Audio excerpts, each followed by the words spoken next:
Jose Abreu, who did not have a particularly good regular season, but he had a very nice night in Arlington. He had a 3-run homer right after Yordan Alvarez hit a tie-breaking sac fly, and the cheating ass 1,000, 2,000, 3,000 holes.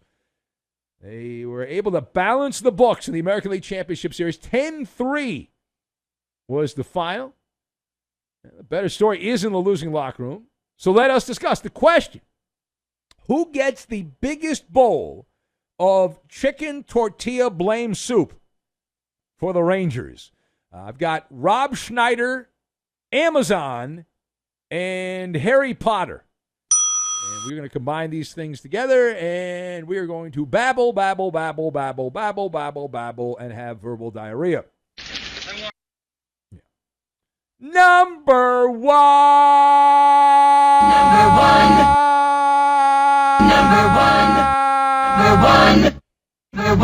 All right.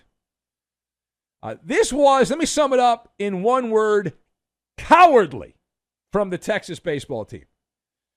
I just became a Ranger fan last week. I thought I was watching the Dodgers. That was utter garbage. And a former Dodger, appropriately enough, was on the mound. My God, Andrew Haney on the mound there, and he certainly set the tone as he went out there completely overwhelmed on the mound. Every once in a while, you can sit on your fat ass and watch a sporting event, and you can see the look on someone's face and know this ain't their day. The moment's too big. They got the flop sweat, all of that, and I saw that look, and I saw anxiety. I saw fear. I saw panic. Confusion from Andrew Heaney. Houston led this game 3-0, 4 batters into the game. It's like a Kershaw-like start. 4 batters in, and the Rangers are down by a crooked number, 3 runs. But why? Pitching malpractice. Andrew, he went just 2/3 of an inning, gave up 4 hits, a walk, 3 runs, and then Bruce Bochy said, I've had enough. I can't see no more. And he had the quick hook, took him out. But it was 3-0 before Texas got in at bat. Now, here's where it gets interesting. Because 3-0, you're like, we're screwed. But the Rangers showed life. They came back. Ex-Dodger, Corey Seager, hit a dinger. And that homer tied the game. It was 3-3. And that was a 3rd-inning home run. So we're going to the 4th inning. The Rangers are feeling pretty good. And you're like, okay, we got something here. I'm watching the football game. I'm like, all right, maybe I'll switch the baseball to the big TV. And I'll switch the football to the tiny TV.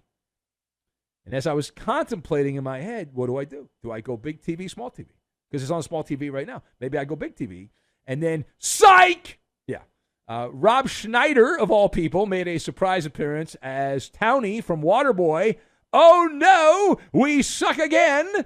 As moments after, Corey Seager hit a home run to tie the game. Dane Dunning decided that he wanted to have a walk party, walk this way, walk like an Egyptian, and somebody named Cody Bradford teamed up to combine for a absolute barf bag of a performance. Now, Dunning set it up. He walked the number 9 hitter, Martin Maldonado, who not only is a baseball player, he has sucked as a hitter for years. He's only there because of his defense. And you walk the number 9 hitter, Martin Maldonado. You then walk Jose Altuve, the cheater, and you then gave up a hit to load the bases. So at that point, Bruce Bochy says, all right, I'm done with you. You're a turd. I'm getting you out of here. And then Cody Bradford came in. And I don't know if you saw this, but on my TV, he had a backpack when he came out of the Rangers bullpen, Cody Bradford, and it was filled with lighter fluid. And he actually poured it all around the mound, all the way to home plate. And he gave up a sac fly and then a 3-run bomb to the aforementioned Jose Abreu. Good afternoon, good evening, and good night. Page 2. So take a couple of steps back. How big a debacle is game number 4 for the Texas baseball team? So when you do the assessment of the damage, it's essentially going to the Quickie Mart, buying a scratcher ticket like dadgummit, You buy a scratcher ticket, and you're like, oh, okay. And then you realize, wait a minute, I think I won the Mega Millions. But you futz around, you don't cash your ticket, and then by the time you want to cash it, it's expired. And you've blown the jackpot.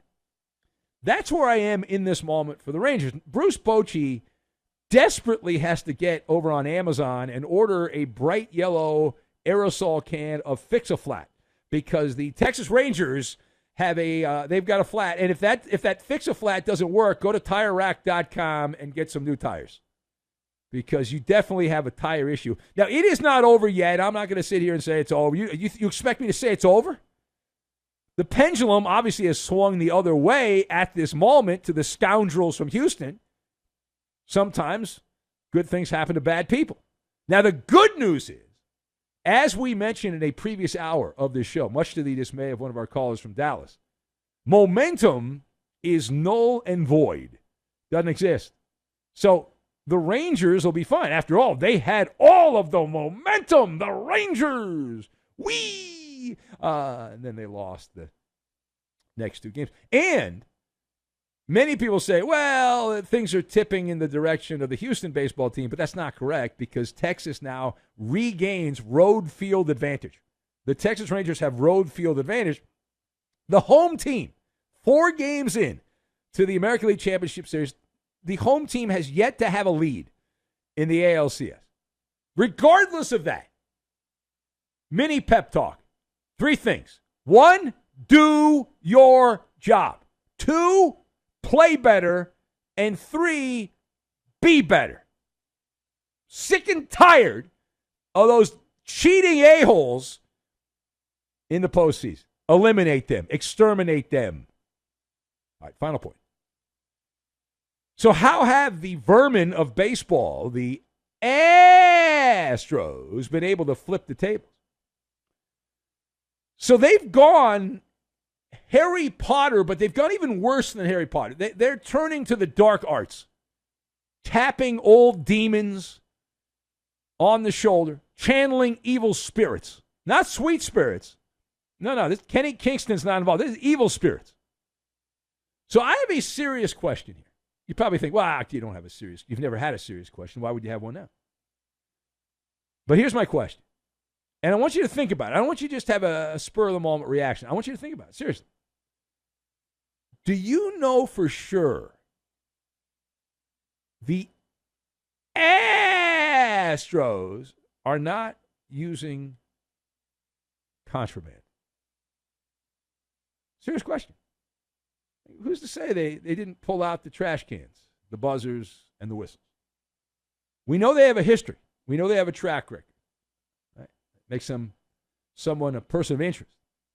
And before you dismiss this, we know they've done it. The ringleaders, the little trash can, Jose Altuve, that's got an office trash can, and Alex Cheater Bregman, they're the leaders. We also know that Rob Manfred has given the rubber stamp that to the team in Houston. He's been castrated. He's ballless as the commissioner. Nobody was ever punished. And so why would he punish anyone going forward? That's not how he operates. He's fine. He's running interference. It certainly sounds like Major League Baseball's marketing department is encouraging broadcasters and baseball scribes to try to do damage control and change the narrative on Jose Altuve. And that is a footnote. Right? Can someone let the people there on Park Avenue at Major League Baseball's headquarters or Fifth Avenue know that the book has already been written on Jose Altuve? So stop your carefully orchestrated reputation rehab. I don't care about his community work. I don't give a crap about his locker room leadership. I don't care about any of that mumbo jumbo, Sam I am. Jose Altuve made a bed of nails. It's a small bed. That's a small bed, but still, it's a bed of nails, and you're going to lay on it for the rest of your time. And you don't get the Hall of Fame. You don't get that. Nobody takes it seriously. Once a cheater, always a cheater. Period. Hard stop.